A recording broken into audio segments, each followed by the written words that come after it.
महाराष्ट्राच्या विधिमंडळाचं हे अधिवेशन महाराष्ट्राच्या उपराजधानीमध्ये सुरू आहे. अधिवेशन मला वाटतं अर्ध्यावरती आलेले आहे. उद्या संपणार का रविवारी संपणार ते आज उद्यामध्ये ठरेल.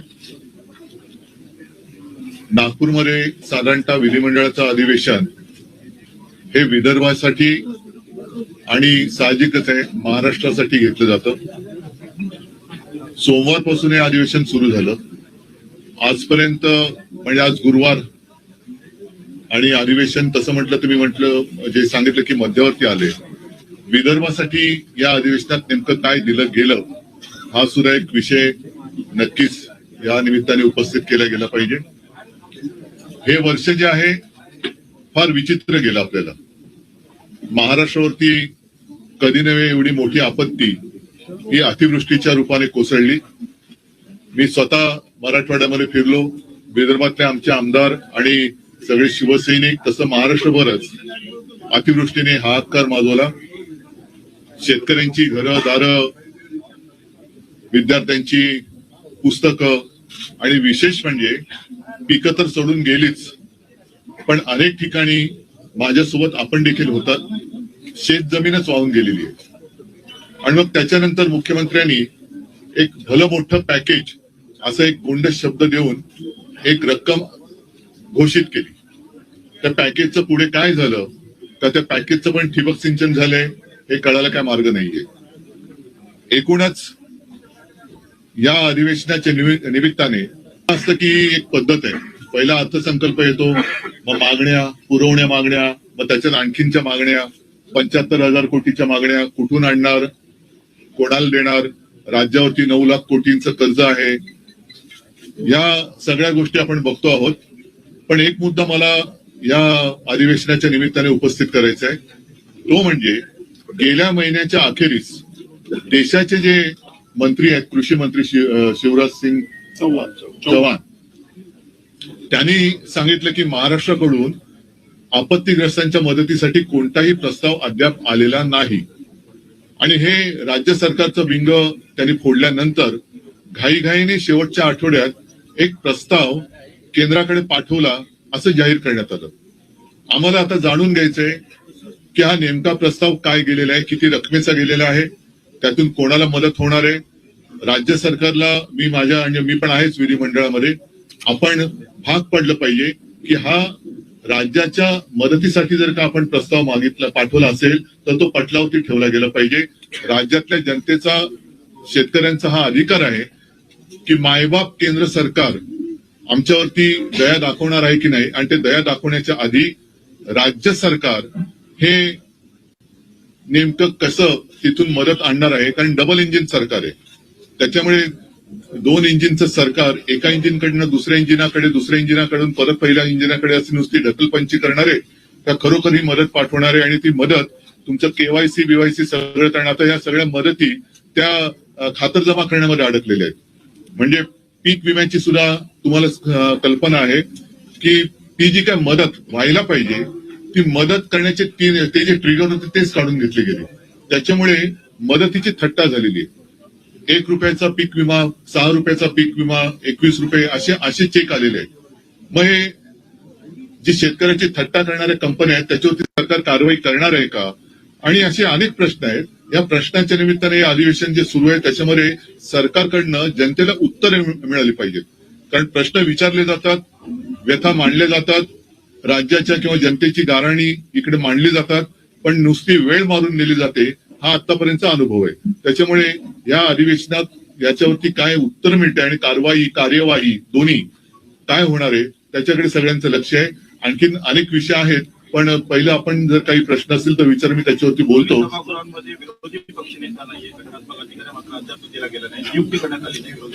मी हे तुम्हाला का बोलायला सांगितलं कारण हे प्रश्न तुम्ही जे विचारणार आहात तेच प्रश्न जनतेच्या मनात आहेत. मी अधिवेशनाला येण्याच्या आधी सुद्धा एक 8-10 दिवसापूर्वी असं म्हटलं होतं की गेल्या वर्षीच किंवा पहिल्या अधिवेशनातच मला असं वाटतं हो ना भास्करराव, आम्ही विरोधी पक्ष नेते पदावरती दावा सांगितलेला आहे. त्याच्यासाठी भास्कररावांचं नाव देखील दिलेलं आहे आणि अजून अद्याप उत्तर मिळालेलं नाहीये. त्याच्याबद्दल तो खरंच नियम आहे की नाही हे सुद्धा कागदावरती कळू शकेल. पण नियम असला काय आणि नसला काय, जर नियम असला तरी आणि नसला तरी उपमुख्यमंत्री पद हे संविधानिक नसलेलं पद हे एक नव्हे तर दोन दोन जे सरकार निर्माण करू शकतं ते विरोधी पक्षनेते पद द्यायला घाबरतंय का, हा एक मोठा विषय. म्हणजे कोणाला तुम्ही घाबरताय? एवढं सगळं मजबूत सरकार आहे, किती 200च्या वरती जागा निवडून आलेल्या आहेत, केंद्र सरकारचा मोठा आशीर्वाद तुमच्यावरती आहे. एवढं असल्यानंतर विरोधी पक्षनेते पदाला तुम्ही घाबरताय का? आणि जर विरोधी पक्षनेते पदासाठी नियम लावणार असाल तर उपमुख्यमंत्री ही असंविधानिक पदं ही रद्द केली गेली पाहिजेत. ते सुद्धा जी काय त्यांच्याकडे खाती असतील त्या खात्याप्रमाणेच ते मंत्री ओळखले गेले पाहिजेत. कारण भाजपच्याच लोकांनी सांगितले की नंबर 1 लाच महत्व असतं, 2 आणि 3 ला काही महत्व नसतं. त्याच्यामुळे ते बिन नंबराचे जे मंत्री आहेत त्याचं काय महत्व नाही महाराष्ट्र.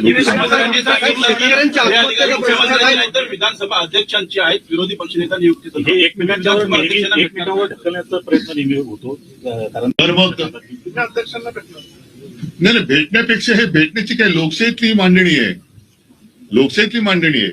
अध्यक्षांना आणि मुख्यमंत्र्यांना हे कसं सगळं सांगड घातली गेले तुम्हाला माहितीये. अध्यक्षांबद्दलची सुद्धा आमची मतं गेल्या टर्म मध्ये आम्ही व्यक्त केलेली आहेत.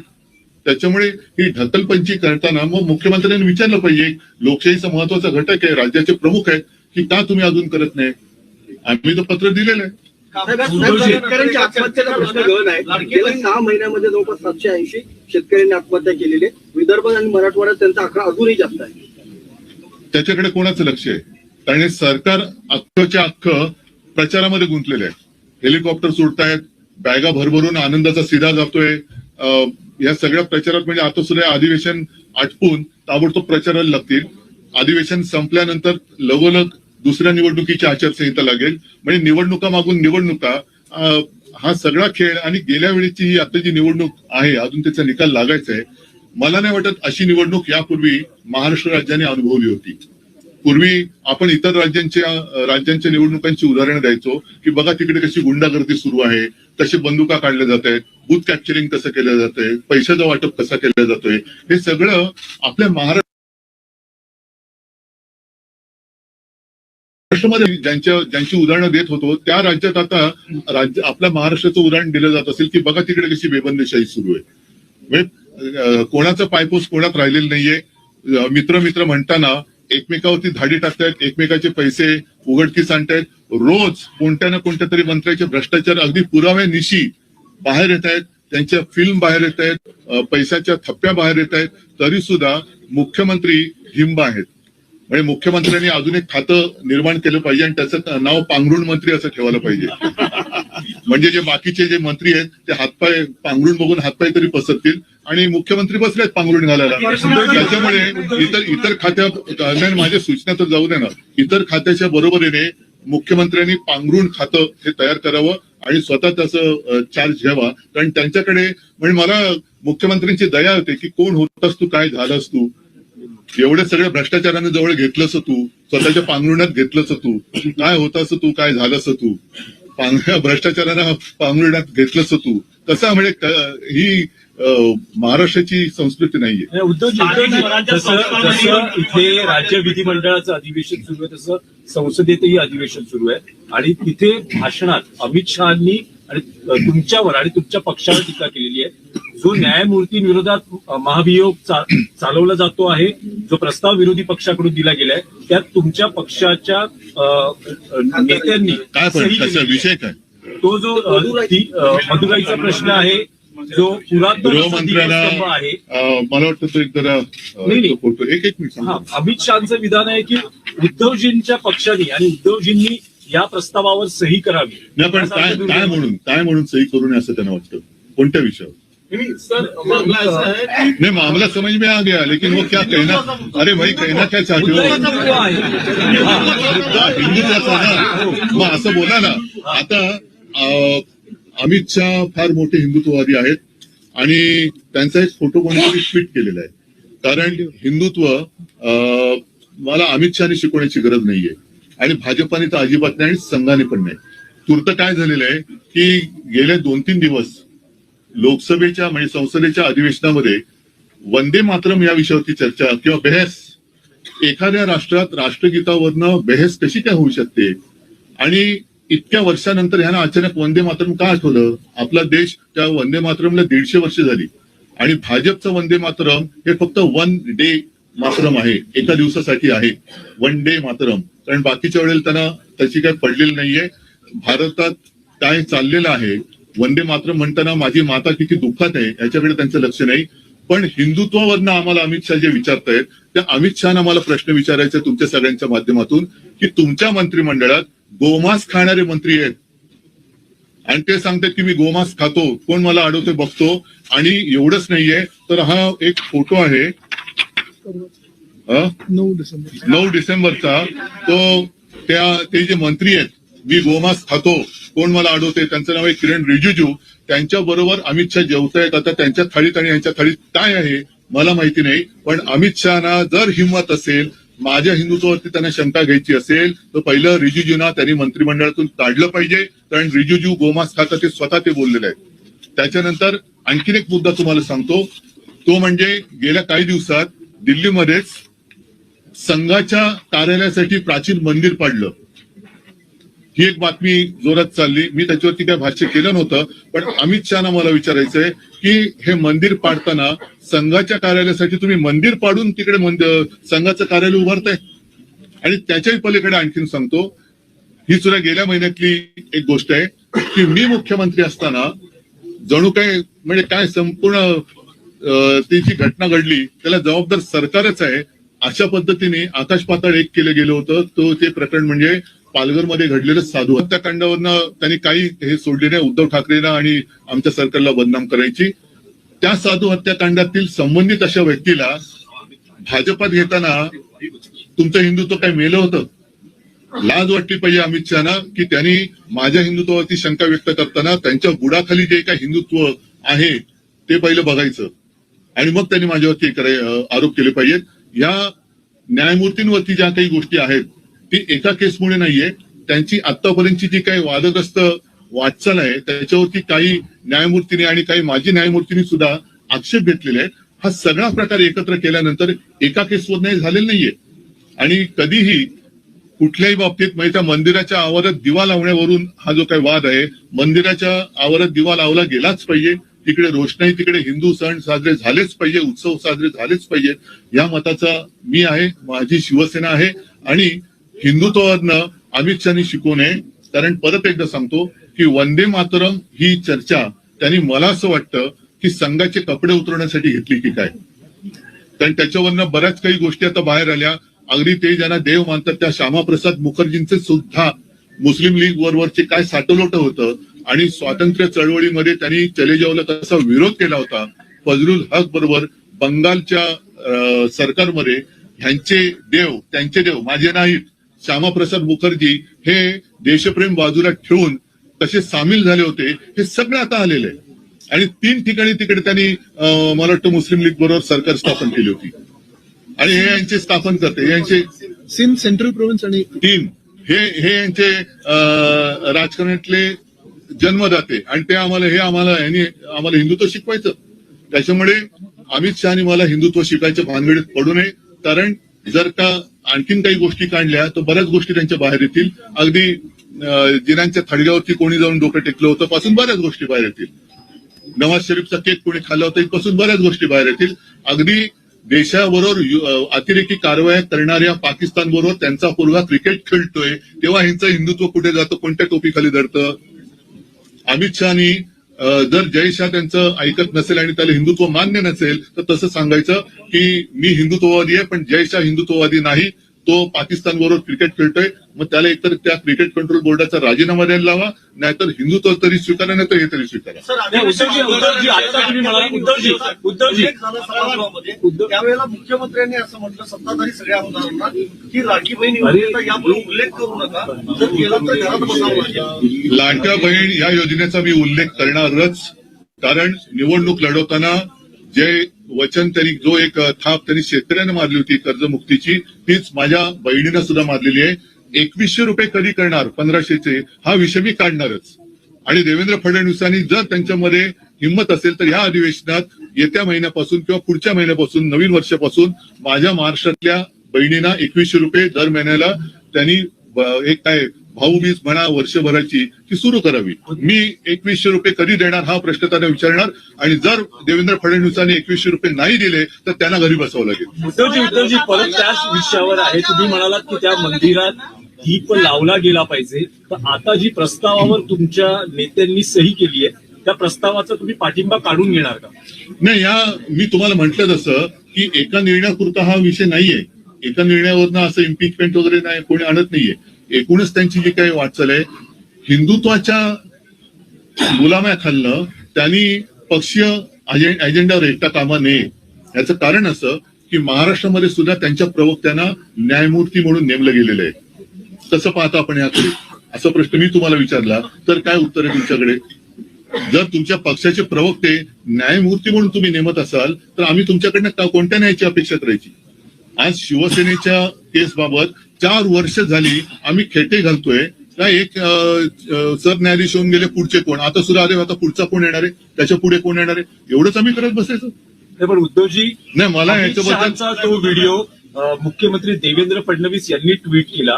त्यांनी असं म्हटलं, कोण होतास तू, काय झालास? मी पण तेच म्हणते त्यांना. उद्धव ठाकरे. मी पण त्यांना म्हटलेलं आहे की कोण होतास तू, काय झालंस तू, भ्रष्टाचारांना प्रांगणात घेतलंस तू.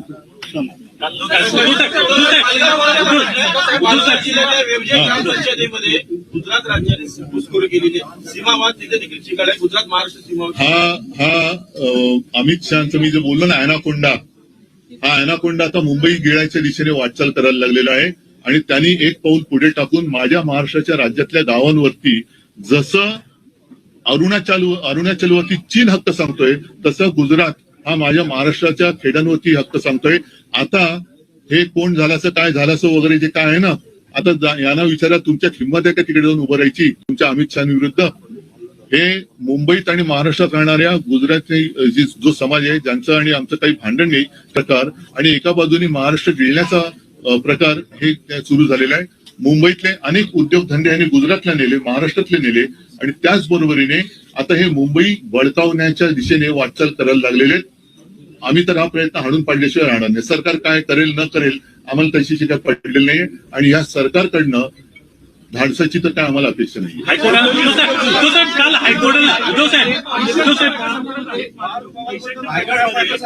चौकशी होत नाहीये. या पैशांच्या बॅगाच्या सापडत आहेत, त्याच्यात जे पैसे सापडत आहेत ते बिझनेससाठी असतील, व्यवसायासाठी असतील अशी कारणं सत्ताधारी देतात. मात्र चौकशी होत नाहीये. सगळ्याची अंबादास दानवेंनी 3 व्हिडिओ म्हणूनच मी म्हटलं ना की आणखीन एक खातं निर्माण करावं, पांघरुण खातं, आणि त्याचं कारण हेच क्लीन चिट देत आहेत. हेच क्लीन चिट देत आहेत. स्वतःच आरोप करायचे, स्वतःच क्लीन चिट द्यायचे, म्हणजे साधू हत्याकांडातल्या आरोप ज्यांच्यावरती केले त्यांना पक्षात घेतात. हे यांचं हिंदुत्व. गोवा जमीन व्यवहार प्रकरणात काल हायकोर्टानं राज्य सरकारला फटकारलेलं आहे आणि त्यामध्ये म्हटलेलं आहे की अजित पवार यांचा मुलगा पार्थ पवारवर गुन्हा का दाखल केला जात नाही या प्रकरणामध्ये. मी न्यायालय या विषयावरती काहीच बोलायचं हल्ली सोडून दिलेलं आहे. उद्धवजी आदिवासीच्या काळात 100 कोटी रुपये सीएम फंडामध्ये जमा झाले होते, मात्र त्यातून 70-80 लाखच शेतकऱ्यांना देण्यात आले. काय अतिवृष्टीच्या हजाराच शेतकऱ्यांना वाटप करण्यात आलं. आदिवासीच्या काळात 100 कोटी. ठीक आहे, तुम्ही शेतकऱ्यात जाऊन त्यांना म्हणून मी पण येतो, तुम्ही पण या, आणि शेतकरी कोणाला प्रेमाने मिठी मारतो ते शेतकऱ्याला कळू दे.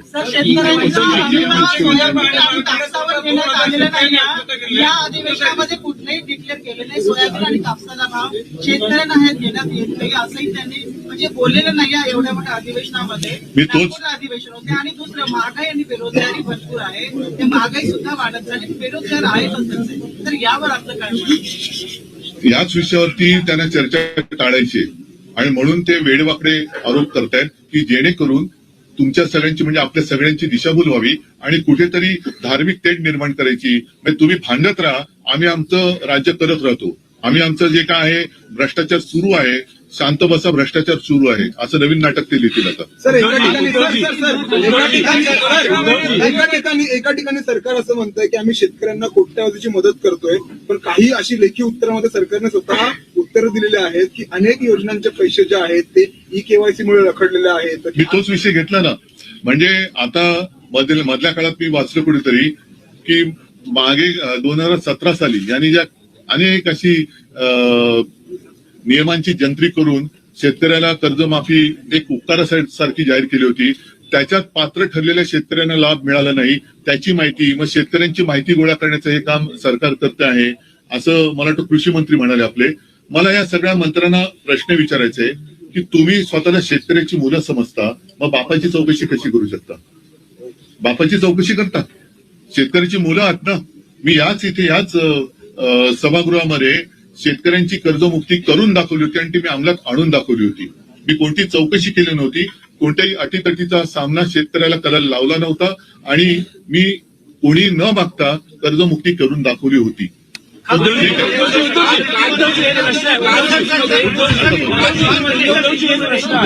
पत्रकारांच्या मनापासून आभार आणि शिवसेनेचे विधानसभेच्या सगळ्या आमदारांना माननीय पक्षप्रमुख उद्धवजी ठाकरे साहेब रविशंकर संध्याकाळी 7 वाजता भेटतील.